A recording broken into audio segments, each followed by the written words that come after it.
नमस्कार। हमारे YouTube channel में आपका हार्दिक अभिनंदन है। साईं ज्योतिष विद्या केंद्र से मैं हूँ सलीला ठाकुर। बहुत सारे बच्चे मुझसे प्रश्न करते हैं कि आप हमारी कुंडली देखकर बताएं, हमारी लव मैरिज होगी या अरेंज मैरिज होगी, हम कौन सी मैरिज में ज़्यादा सुखी होंगे। ये बहुत सारे बच्चों का एक प्रश्न मेरे पास हमेशा आता है। तो लव मैरिज होना या अरेंज मैरिज होना, ये अलग अलग दोनों विषय होते हैं, पर ये दोनों का ही जानकारी अपन कुंडली से ले सकते हैं। जैसे लव मैरिज का एक प्रश्न है कि लव मैरिज कौन करता है या किसके कुंडली में ऐसे योग होते हैं कि उनका किसी से प्रेम विवाह होगा या नहीं होगा, ये कुंडली में ही देखे जाते हैं। तो जन्म कुंडली के बारे में तो मेरे ख्याल से सभी को जानकारी होती है कि जन्म कुंडली में पूरे 12 खंड होते हैं और हर खंड से एक न एक विषय की जानकारी ली जाती है। अब खासकर विवाह की जानकारी जो होती है, कुंडली का सप्तम भाव होता है, जो लग्न से पूरा 7वां घर होता है, उसे दाम्पत्य स्थान या विवाह स्थान कहा जाता है। और कुंडली का जो पंचम स्थान होता है वो हायर एजुकेशन का होता है और फ्रेंड सर्किल का होता है। तो ये 2 स्थान होते हैं, 5वां स्थान और 7वां स्थान कुंडली का जो है, जैसे 5वां भाव बोले या 7वां भाव बोले, इससे लव मैरिज देखी जाती है। तो कैसे पता करेंगे कि हमारी लव मैरिज है या ना होगी या नहीं होगी। तो चंद्रमा होता है, सबसे बड़ी चीज़ क्या होता है, जन्म कुंडली में सबसे ज़्यादा मूवमेंट करने वाला ग्रह होता है चंद्रमा। चंद्रमा ही मन का कारक माना गया है कि जैसा आपका मन होगा, जैसे आपका मन होगा वैसे ही आपका विचार होगा। तो चंद्रमा अधिकांश लव मैरिज कराने का मुख्य कारक ग्रह एक चंद्रमा और एक शुक्र, 2 को मानते हैं। तो जब भी जन्म कुंडली में पंचम भाव में चंद्रमा बैठता है, किसी की भी जन्म कुंडली हो, 5वां स्थान हमारा जो बताया हायर एजुकेशन का होता है और प्रेम संबंध का होता है, संतान सुख का होता है। अगर मान लो यहाँ चंद्रमा बैठता है तो चंद्रमा पंचम भाव में बैठने से लव मैरिज का चांसेस ज़्यादा बनाते हैं। और दूसरा ये होता है कि जो 7वां भाव होता है जन्म कुंडली का, उसका मालिक अगर पंचम में बैठे और पंचम का जो कारक है वो सप्तम बैठे, मतलब एक्सचेंज कर लें अपने 7वें भाव और 5वें भाव में स्थान परिवर्तन अगर होता है तो भी लव मैरिज के चांस बढ़ जाते हैं। और तीसरा एक और देखा जाता है जन्म कुंडली का एकादश भाव। एकादश भाव जो हमारा होता है, वहाँ इनकम भी देखी जाती है और फ्रेंड सर्किल भी देखा जाता है वहाँ से भी। तो बोलने का मतलब ये, अगर वहाँ भी चंद्रमा बैठता है या सप्तम भाव का कारक चंद्रमा के साथ वहाँ जाके बैठ जाए तो भी लव मैरिज के चांसेस बन जाते हैं। इसमें लव मैरिज होती ही है। अब दूसरा प्रश्न ये है कि लव मैरिज के बाद हम उसमें सक्सेस होंगे या बीच में कोई बाधा आ जाएगी या पूरा हमारा दाम्पत्य जीवन अच्छा चलेगा या नहीं चलेगा, ये भी एक बहुत बड़ा प्रश्न है। क्योंकि आजकल जनरली क्या है, लव मैरिज तो एक सामान्य सी बात हो गई, हर किसी के दिमाग में ये बातें हैं कि हमारा जितना एजुकेशन है हम उसी हिसाब से अपना जीवन साथी चुनेंगे।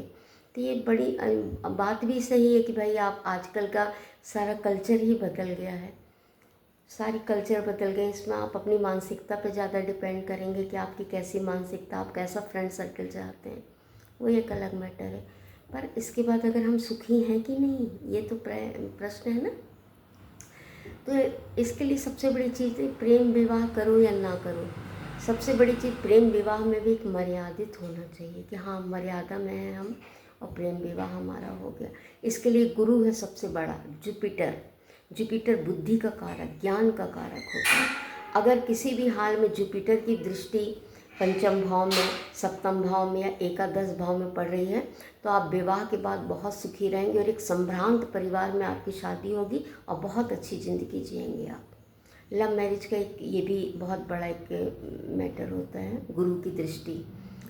और मान लीजिए चंद्रमा और मंगल और शुक्र एक साथ बैठ गए पंचम भाव में, सप्तम भाव में या एकादश में, तो निश्चित रूप से आपकी शादी लव मैरिज होगी और विवाह के पहले भी आपका गलत संबंध हो सकता है। ये भी बात होती है कि विवाह होने से पहले आजकल जो बहुत सारे बच्चे एक साथ रहने लगते हैं, बहुत समय रहने के बाद एक दूसरे को छोड़ देते हैं, तो ये सब उसी ग्रहों के कारण होते हैं।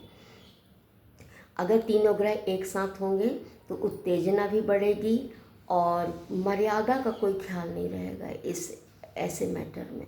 तो ये सब चीज़ें जन्म कुंडली से ही देखी जाती हैं कि लव मैरिज के बाद हम सुखी रहेंगे कि नहीं, उसके बाद हम कहाँ तक ये ज़िंदगी अच्छी जिएंगे, ये सारी चीज़ें आपको जन्म कुंडली ही बता पाएगी।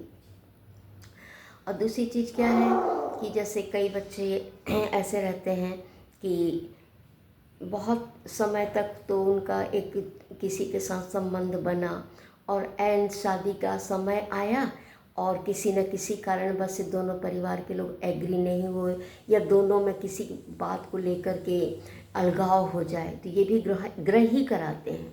इसमें भी किसी का ये नहीं रहता, ग्रह ही कराते। क्या होता है जब बहुत अच्छा समय चलता है और बिल्कुल जब लास्ट मोमेंट में बातें आ जाती हैं, उसी समय या तो कि शनि के 7.5 का प्रभाव होगा या राहु की महादशा होगी या केतु की अंतर्दशा चल रही होगी, इस तरीके के ग्रह आते हैं और वो अलगाव की स्थिति पैदा करते हैं। ये भी जन्म कुंडली से ही विचार किया जाता है। और दूसरी चीज़ क्या है कि जैसे कुंडली मिलान भी करते हैं लोग कि भाई हमने तो लव मैरिज कर लिया, हम तो कुंडली मिलाए नहीं, फिर भी हम बहुत सुखी हैं। ये भी बहुत बड़ी बात है कि आपने जन्म कुंडली भी नहीं मिलाई और आपका इतना लंबा जीवन बहुत अच्छे से चला। इसका कारण क्या है? इसका कारण क्या है? ग्रह मैत्री। सबसे बड़ी चीज़, दो ग्रह जब आपस में मित्रता रखते हैं तो उनकी ज़िंदगी अच्छी चलेगी। आप कुंडली मिलाएं या ना मिलाएं। पहले ज़माने में तो बहुत सारे लोगों की कुंडली भी नहीं मिलाई जाती थी, सिर्फ माता पिता तय कराते थे, सिर्फ खानदान देख के शादी हो जाती थी कि अमुक खानदान का बच्चा है, मर्यादित है, सब कुछ है, होती थी शादी और निपटे थे लोग। पर आजकल ऐसी ये चीज़ें मायने नहीं रख रही हैं। पर लव मैरिज में भी सबसे बड़ा चीज़ होती ग्रह मैत्री।